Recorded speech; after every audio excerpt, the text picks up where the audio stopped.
Hello everyone and welcome to Doon officers academy. Vocabulary के हम इटमोलॉजी पढ़ रहे थे, मतलब कोई भी एक वर्ड जो है वो किस तरीके से ओरिजिनेट होगा। बेसिकली प्राइमरी फोकस है हमारा रूट वर्ड के ऊपर, सो दैट अगर इससे बनने वाले कोई भी वर्ड है उसके आप मतलब डिराइव कर सकें। This is really important for the examination like NDA और सीडीएस, या फिर आप आरएमसी की भी बात करो तो कई बार आपके वोकैबुलरी रिलेटेड क्वेश्चन आते हैं, कुछ आपके सिनोनिम्स टाइप्स क्वेश्चन होते हैं और एल्स आपके एंटोनिम्स टाइप क्वेश्चन होते हैं। कई बार आपके पैसेज में भी जहाँ पे आपको 5 क्वेश्चन मिलते हैं जिसमें से एक आपका वोकैबुलरी के ऊपर होता है, तो वोकैबुलरी में आपके काफ़ी ज़्यादा क्वेश्चन आते हैं एनडीए या फिर सीडीएस लेवल के एग्जाम पे। तो आज हम कुछ और नए वर्ड्स पढ़ने वाले हैं। But before starting the session, if you want to join Dune Officers Academy offline batches, then you can contact on the number that is given on the screen. कोई भी आपको क्वेरी है, कोई भी डाउट है, feel free to contact us. यहाँ पे आपको डिफेंस एग्जामिनेशन के लिए हम प्रिपेयर करवाएंगे, जैसे कि आपका आरएएमसी हो गया और एल्स आरएमएस, सैनिक स्कूल, एनडीए, सीडीएस और एफकैट। अगर आप कोई भी डिफेंस एग्जामिनेशन के लिए प्रिपेयर कर रहे हैं तो आप दून ऑफिसर्स एकेडमी के ऑफलाइन बैच के साथ इनरोल करा सकते हैं। So will start of with the session today. आज जो हम मेन वर्ड है जो आज हम करने वाले हैं दैट इज क्रोनोज, राइट। सबसे पहले हम इस वर्ड का मतलब समझेंगे और इससे बनने वाले जो भी आपके वर्ड है वो किस तरीके से उनका मतलब वेरी करता जाता है वो भी हम सीखेंगे, राइट। कोई भी वर्ड है, try to focus upon the root word, कैसे वो ओरिजिनेट हुआ है। तो क्रोनोस बेसिकली जो वर्ड है वो क्या है, ग्रीक वर्ड है, राइट। और उसी से आपके काफ़ी इंग्लिश वर्ड बने हैं। एक और चीज़, अगर आप एग्जाम में जाते हो तो कभी भी आपको ये नहीं पूछा जाएगा कि you have to identify the root word. This is only for the convenience of knowing the meaning of a word, ठीक है। कोई एक वर्ड का मतलब जानना आपके लिए आसान बना देता है, क्योंकि बहुत सारे वर्ड एक पर्टिकुलर टाइम पे याद करना थोड़ा मुश्किल हो जाता है जब आप उसे बिना कॉन्टेक्स्ट के याद कर रहे हो। फॉर डेवलपिंग योर वोकैबुलरी आप न्यूज़पेपर पढ़ सकते हो, right. Try to develop a reading habit, उससे क्या होता है आपकी वोकैबुलरी भी बढ़ती है एंड सेकेंडली आप चीज़ें कॉम्प्रीहेंड करना सीखते हो और ये आपके पैसेज में काफ़ी हेल्पफुल होती है। So the word is chronos. Basically it is a Greek word which means time, ठीक है। क्रोनोस का origin कहाँ से हुआ है, ग्रीक वर्ड से। मोस्टली जो आपके वर्ड होते हैं इधर उनका ग्रीक ओरिजिन होगा या फिर उनका लैटिन ओरिजिन होगा। अगेन आपको इससे मतलब नहीं है, बस आप मेन वर्ड पे फोकस करो। तो क्रोनोस का मतलब क्या होता है, टाइम, ठीक है। अब एक हमने रूट वर्ड जान लिया दैट इज क्रोनोस। अब इससे बनने वाले कुछ शब्द देख लेते हैं। जैसे कि मैं बात करती हूँ क्रॉनिक,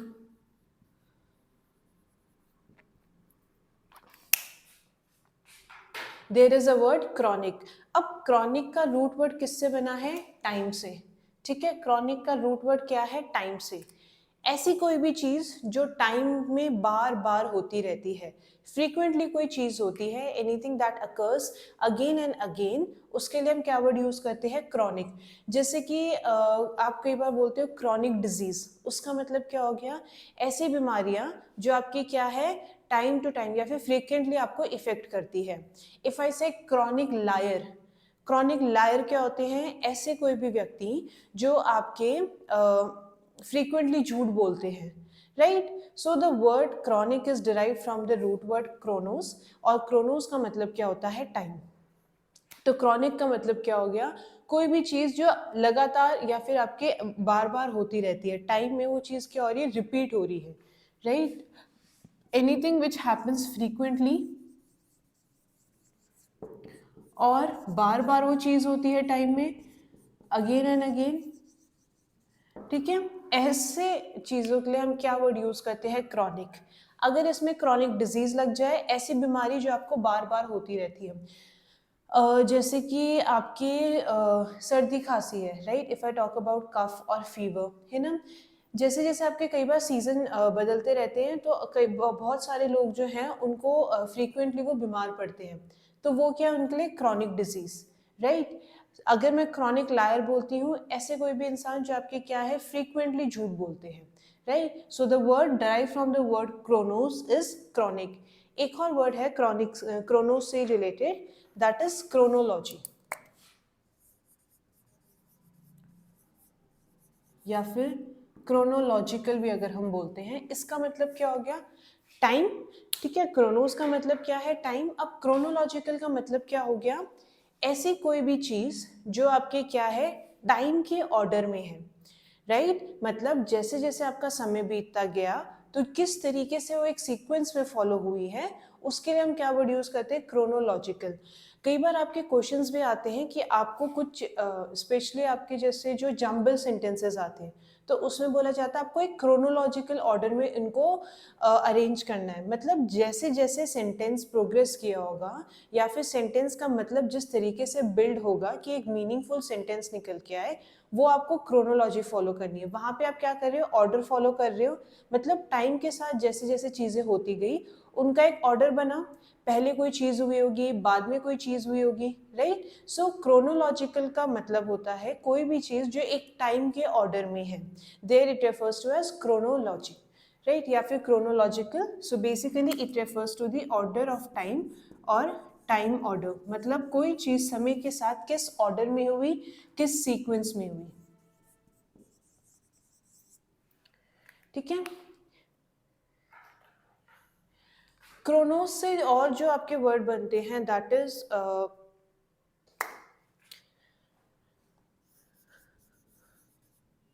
क्रोनोमेट्री। मेट्री वर्ड आपको ऑलरेडी कवर करा चुके हैं, है ना। मेट्री का मतलब क्या होता है, किसी भी अगर वर्ड में मेट्री लग गया है तो उसका मतलब किससे है, आपका मेजरमेंट से रिलेशन है उसका। ठीक है जो आपका वर्ड है metry, it is basically related to word measurement.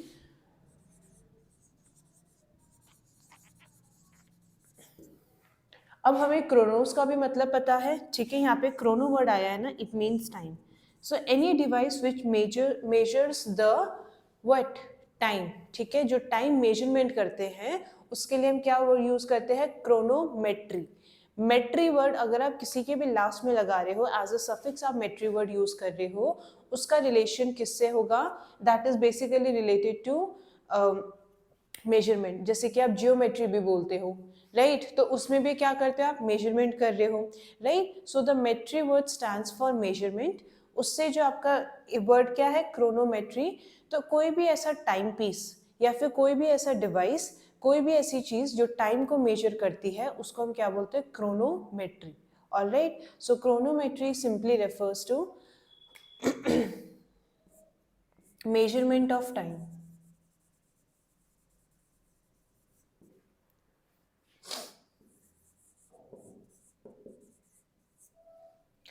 जो चीज आपके टाइम को मेजर करती है उसको हम क्या बोलते हैं, that is basically refers to as chronometry. एक और वर्ड पढ़ते हैं क्रोनो से रिलेटेड,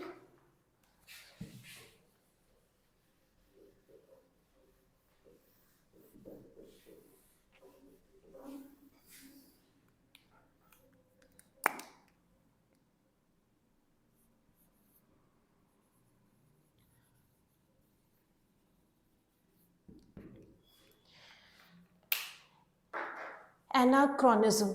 ठीक है, वर्ड क्या है, एनाक्रोनिज्म। ठीक है, अब इसका मतलब क्या होता है, सी आपको पहले भी बताया है, किसी भी वर्ड के आगे अगर ए लगा रहे हो आप, तो वो क्या है, नेगेटिव वर्ड बन गया, राइट।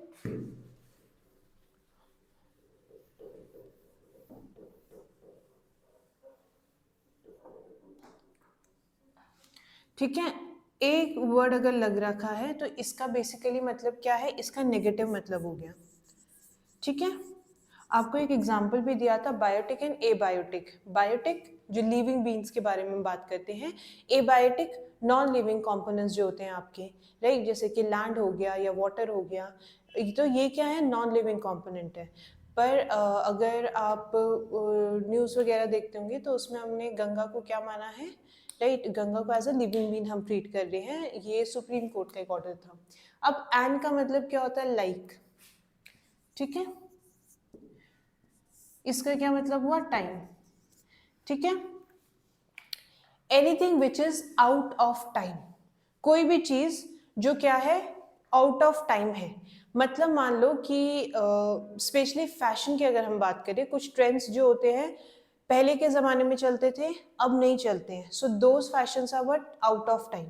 ठीक है, तो एनाक्रोनिज्म का मतलब होता है कोई भी चीज जो which is not in sync with the time, या फिर कोई भी चीज जो आपके क्या है कि जिस समय की हम बात कर रहे हैं it is basically out of time, मतलब उस पर्टिकुलर समय के रिलेशन में वो नहीं है, तो उसके लिए हम वर्ड यूज करते हैं anachronism, something which is what out of time. ठीक है, जो इस समय पे चल रही है उसके अलावा, राइट, जो इस समय के टाइम में सिंक में नहीं है उसको हम क्या बोलते हैं, out of time, right. Fashion एक ऐसी चीज है जो which basically comes in circle, है ना, कुछ अभी जो आप कर रहे हो कुछ टाइम बाद वो भी आउट ऑफ फैशन हो जाएगा और पहले का कोई ट्रेंड था वो वापस चलने लगेगा, और ये बहुत रिपीट होता है। सो वो उस पर्टिकुलर टाइम तक क्या हो जाती है, आउट ऑफ टाइम हो जाती है, and then it comes back again. ठीक है, another word is for chronos से जो एक और वर्ड बना है दैट इज सिंक्रोनाइज।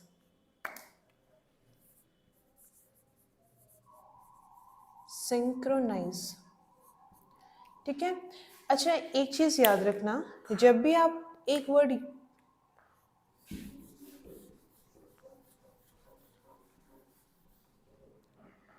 IZE जो है, this is a suffix for a verb. किसके लिए सफिक्स यूज करते हो, वर्ब के लिए आप सफिक्स, जो ये किसका सफिक्स है, वर्ब का सफिक्स है IZE। ठीक है, अब आ जाते हैं सिंक पे। There is a word chrono and then IZE। ये तो पता चल गया क्या है, ये सफिक्स है। किसके लिए सफिक्स है, ये वर्ब के लिए सफिक्स है। ठीक है,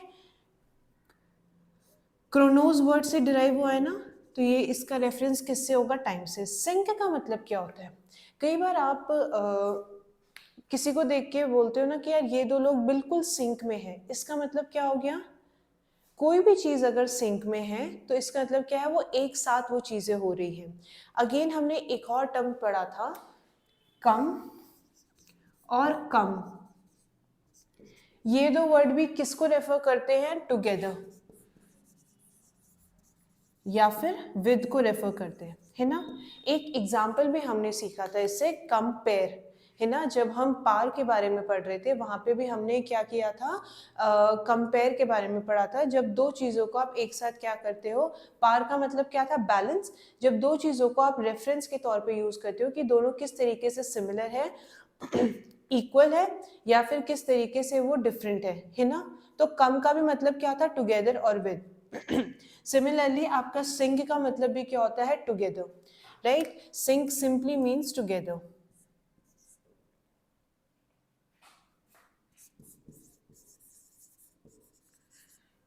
ठीक है, तो सिंक्रोनाइज का मतलब कैसे आप डिराइव करोगे, कोई भी चीज जो एक पर्टिकुलर टाइम पर सेम रेट पे हो रही है या सेम तरीके से हो रही है, एक साथ हो रही है, उसको हम क्या बोलते हैं, synchronize, right. Anything which happens at a same rate और एट सेम टाइम, दोनों चीज क्या होगी, एक जैसी होगी, तो वो दो क्या है, सिंक में है, तो उनके लिए हम क्या टर्म यूज करते हैं, दैट इज सिंक्रोनाइज। ऑलराइट, तो सिंक्रोनाइज का मतलब क्या हो गया, साथ में कोई चीज जो है वो एक जैसे रेट पे हो रही है या फिर सेम टाइम पे हो रही है, राइट। स्पेशली अगर आप अगर कभी भी आप डांस परफॉर्मेंस देखो, ग्रुप डांस देखो, तो उसमें सारे जो भी एक्शंस होते हैं वो एक सिंक में होते हैं, मतलब सारा ग्रुप जो होता है वो एक जैसे एक्शन कर रहा होता है सेम टाइम पे और सेम रेट पे वो एक्शन हो रहा होता है। So their dance is synchronized. Circus में भी अगर आप कुछ काफ़ी सारी चीज़ें देखोगे, तो अगर दो लोग परफॉर्म कर रहे हैं तो वो एक सिंक में होते हैं, मतलब दोनों एक साथ एक एक्शन कर रहे हैं। So the things that happen at the same time at the same rate together is what we call as synchronize. ठीक है, सिंक का मतलब भी होता है टुगेदर। ठीक है, कोई चीज़ जो साथ में हो रही है, उसमें एक वर्ड ऐड हो गया क्रोनो, तो मतलब सेम टाइम पे वो चीज हो रही है, there we call it as synchronize. और IZE जो है वो किसका सफिक्स है, वो वर्ब का सफिक्स है। ठीक है, ये चीज क्लियर है। तो synchronize basically means what, anything which is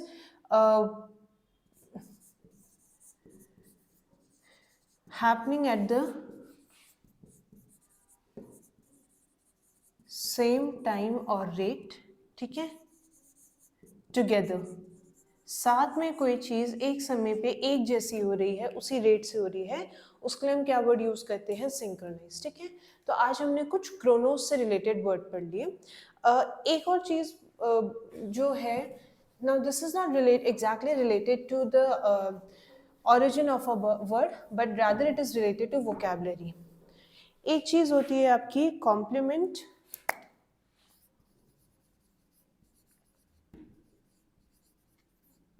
and then there is a word complement. ठीक है, अब इन दोनों में फर्क क्या है? देखो, कॉम्प्लीमेंट में आई है, इस वाले कॉम्प्लीमेंट में, ठीक है, इसमें ई है। तो कॉम्प्लीमेंट का मतलब होता है व्हेन यू अप्रिशिएट समवन। ठीक है, किसी को आप प्रेज करते हो, किसी को आप अप्रिशिएट करते हो, तो उसको हम क्या बोलते हैं? That is this complement. ठीक है, वेयर यू प्रेज समवन और यू अप्रिशिएट समथिंग। ठीक है, कोई चीज आपको अच्छी लगती है ना, तो आप उनको कॉम्प्लीमेंट दोगे कि for example if somebody is well dressed, तो आप क्या बोलोगे? यू लुक गुड, है ना। तो उसका मतलब क्या होगा? You are complimenting them. Which one? This one. PLIMENT। ये ना कई बार आपके फिलिप्स टाइप वाले क्वेश्चंस में भी आ जाते हैं, जहाँ पे आपको ऑप्शंस तो दिए हैं, बट जिनमें से थोड़ी सी माइन्यूट से आपके वोकैबुलरी की डिफरेंस होता है, बट इनका मीनिंग बिल्कुल ऑपोजिट होता है। तो ऐसे भी आपके ऑप्शंस आए हैं अगर आप प्रीवियस ईयर क्वेश्चन देखोगे। सो कॉम्प्लीमेंट, दिस वन जहाँ पे आई आ रहा है, it basically refers to praise या अप्रिशिएट। अब देखो, इसमें भी दोनों में आई आ रहा है ना, तो आप इस रिगार्ड में भी इसको याद कर सकते हो कि कॉम्प्लीमेंट, किसी को कॉम्प्लीमेंट करना मतलब उनकी तारीफ करना। What about this one? COMPLEMENT। ये वाला कॉम्प्लीमेंट का मतलब है कोई चीज जो एक दूसरे को क्या करती है? कंप्लीट करती है। Any something which completes. ठीक है, जैसे यहाँ पे भी ई है, कंप्लीट में भी ई है, तो आप इस तरीके से भी याद कर सकते हो, एनीथिंग विच कंप्लीट्स। जैसे कि मान लो दो चीज़ों के बारे में बात की जा रही है। A blazer compliments a formal look, है ना। कभी भी आप फॉर्मल लुक में जाते हो तो बेसिकली एक ब्लेजर पहनते हो, राइट। अब ये हमेशा जरूरी नहीं है, बट इन जनरल बात की जा रही है। So there the word complement is basically the blazer completes the formal look, right. लेकिन अगर मैं किसी को इस बात के लिए कॉम्प्लीमेंट दे रही हूँ because they are well dressed, तो उसके लिए मैं कौन सा वाला कॉम्प्लीमेंट यूज करूंगी? दिस वन, LI से याद रखना, प्रेज या अप्रिशिएट, राइट। तो आई यहाँ पे आ रहा है, मतलब जब आप किसी की तारीफ करते हो, this complement is basically when something completes, कोई चीज एक किसी दूसरी चीज को कंप्लीट कर रहा है, राइट। तो आज कुछ नए वर्ड हमने सीखे वोकैबुलरी से। जस्ट मेक श्योर कि आप जो भी वर्ड पढ़ रहे हो उसके आप शॉर्ट नोट ज़रूर बनाओ, because this will be really helpful for you during the revision session. ठीक है, जब आप रिवाइज करते हो तो आपके पास इतना टाइम नहीं होता कि बहुत सारे नोट्स जो हैं वो आप रिवाइज करो। Alright, so this was all for today, but before leaving the session, just a gentle reminder that if you want to join Dune Officers Academy offline batches, then you can contact on the number that is given on the screen. आपके RAMC की भी notification आ चुकी है, NDA की भी आ चुकी है, जिसका आपका अप्रैल में एग्जाम है, RAMC आपका जून में है, and then CDS also it is that will be held during the month of April as well. तो अपनी जो है तैयारी है उसी अकॉर्डिंग, टाइम के अकॉर्डिंग आप स्ट्रीमलाइन करो, right? So thank you everyone and have a good day to you all.